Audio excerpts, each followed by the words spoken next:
Okay, Orlando with Sin City Cycling here. Today we are going to finish the Frankenstein SL6. I just have a couple of small things that I need to button up.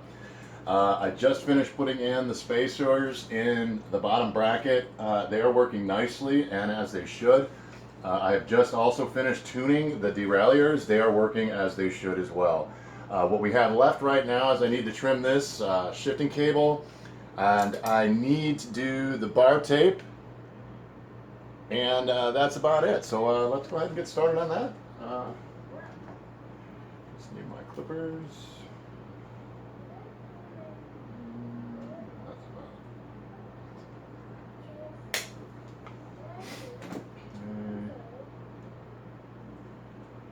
Wish I made it a little longer maybe, but can't add it.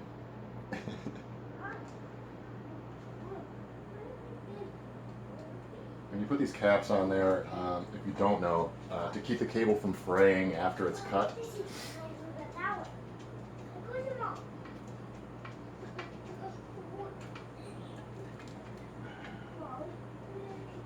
Really?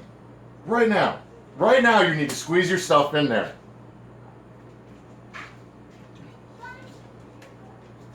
What I still need to do is apply the bar tape. And for those of you who don't know, the bar tape needs to be directional, meaning that the direction of the application is going to be different for each side.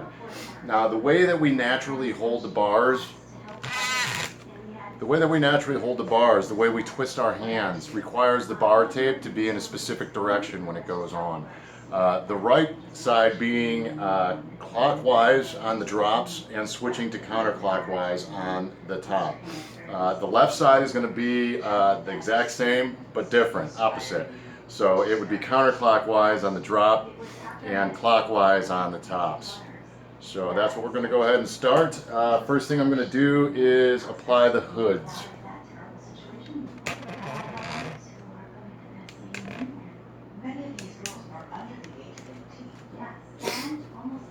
Okay, let's see, and each side has like a Shimano logo on it, so that faces out. And my lubrication here is going to be alcohol, 90 proof. And I'm going to get it inside that rubber boot, and then I'm going to slide it on.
Easier to add when they're not on the bars, but I took them off so I could cable them easier. So that's up to you how you do it. If you want to remove them while you're cabling them, it's hella easier to cable, but these are kind of a pain in the ass to get back on. Okay, and they're kind of loose now because of what I had to do to get them on there. But what happens is once you take them out in the sun, they kind of cinch up, kind of like heat shrink when you use a heat gun to shrink the tubing. The way we hold the drops makes the bar tape have to be a certain direction on each side. Now the direction on the right side is clockwise on the drops and counterclockwise on the tops. And the left side would be the exact reverse of that.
Alright, and here we have the finished product of our labor. You can see I added several pieces of electrical tape to the ends to keep it from unraveling. The hoods are back in place. They are nice and snug. We went ahead at the beginning of the video, like we saw, we went ahead and capped the cable here in the front. Off camera, you didn't see I finished tuning the rear derailleur. Also off camera, I added a lizard skin frame protector to protect the frame from the chain coming off. Also off camera, I went ahead and tuned the brakes. I apologize for that. It was I thought I had the footage, but it was something that we missed. Anyway, I have an upcoming video that I'm going to be doing soon. That's going to be me changing the brake pads to change to carbon rims. So we'll go ahead and cover the tuning of the brakes in that video. As always, we appreciate you watching our videos. If you have anything to add or have any questions about our builds, please feel free to comment in the comment section below. As always, if you like the videos that we are making, please subscribe and hit that tab down there in the corner below. We appreciate you watching our videos. As always, I am Orlando with Sin City Cycling. Peace.